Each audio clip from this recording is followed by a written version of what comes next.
Hey, this is Randy Velker with Technophobics Anonymous. We're going to be talking a little bit now about passwords.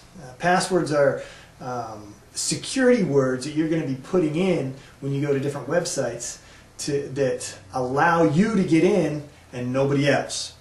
A lot of times there'll be two things that they ask for at the website. They'll ask for a username, which is sometimes your email address, because that's unique. Nobody else has your same email address as well.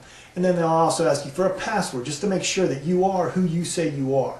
And now this is for your own benefit.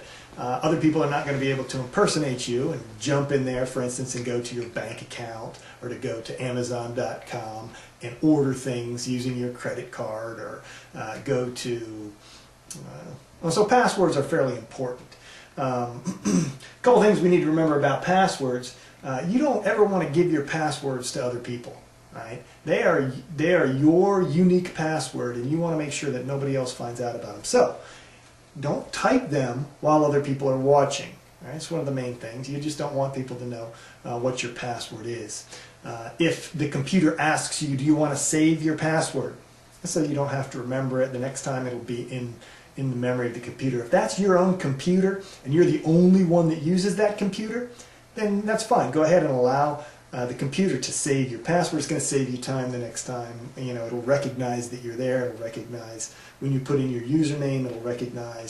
It'll pull up your password, and you'll be good to go. But if it's a public computer or public terminal, you absolutely do not want to save that password on there, because someone else will then have access to whatever it is that whatever that website is.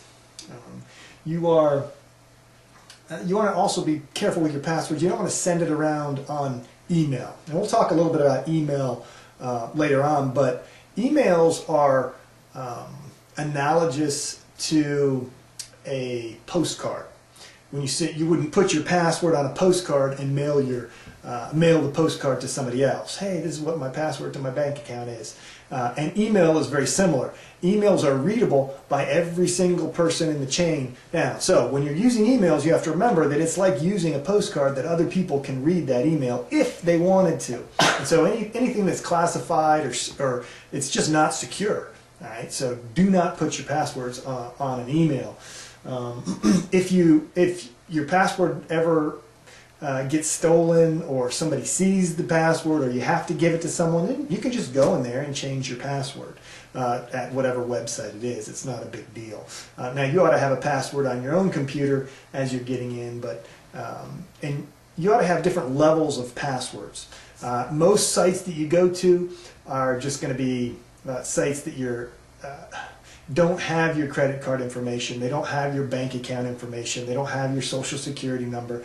They just have your email and a password to make sure that it's really you using that place. You're going to want a lower security password for those. Not a big deal. People might be able to guess it. Even if they did guess that password, there's not a lot that's going to be lost. Right? Now, on the other hand, you want to have a much more secure password on, for instance, Amazon.com, on eBay, anywhere that's going to be taking your credit card information, or at your bank if you're doing online banking. Those need to be secure passwords, and they need to be unique. Don't use the same passwords for one of the non-secure sites, a little cheap password, an easy one, for another site that has your credit card information in there, because someone could access that lower level site, and they just take that and try and run all those usernames and passwords right through Amazon.com, right through eBay. And if you're using the same password for a low level site as for a site that really needs to be secure, they may in fact pop right into your account on Amazon.com, which could be catastrophic, or eBay. Any of those. So you need to have different levels of security for passwords. You might have the same password for all the little cheap sites that you go to that you're not putting in your personal financial information. But when you're talking about one of the other sites where you're putting in secure information that needs to be secured, you need to have a very secure password, and you need to be able, you need to have a unique password for each different place. Now, this is like your bank account information. All right, some people will say never write it down anywhere. Well, it's going to be real hard as soon as you start surfing around and buying a few things online to remember all the passwords that you have if you're going to different places. Now, what I do, and I write it down. I write down my username, I write down the website, the username, and the password for any site that I go to and start a new account. What I do, and I keep it with me. It's just it's as secure as my bank account information. You have your bank account information written down, you keep it in a file at home. Okay, if someone breaks into your house and gets that information, so be it, they'll have it. And it's basically the same with your password information as well. You need to make sure that that your password information, and I just keep it right here and just keep on, as I go to more websites, I put more usernames, passwords, and I keep it with me so that I always have access to those. But it's the same as I would do with my personal financial bank account information as well. I'm not going to give people access to those.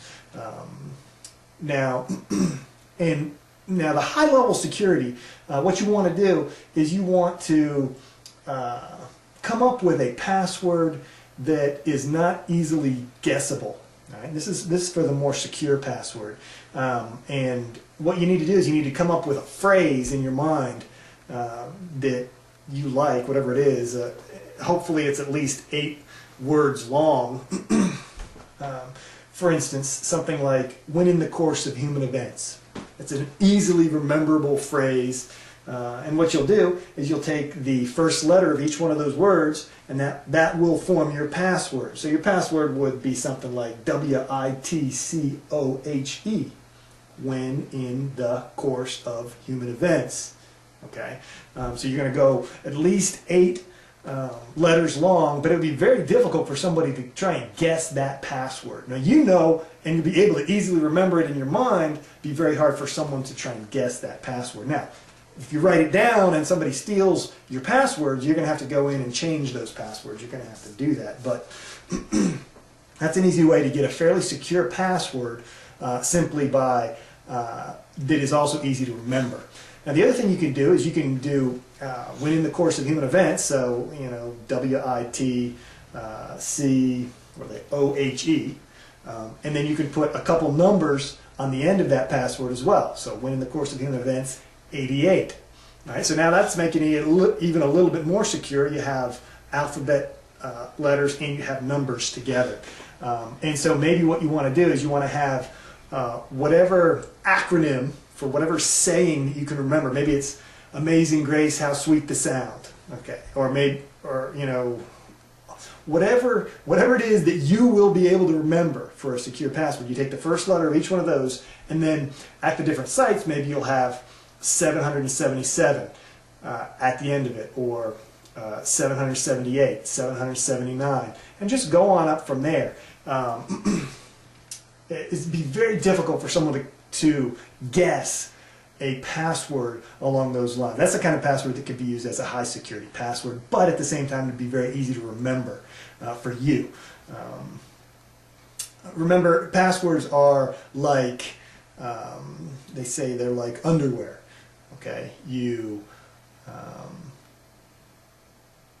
change them often. Okay, you keep them hidden, and you don't share them with your friends. Okay, so we'll see you next time.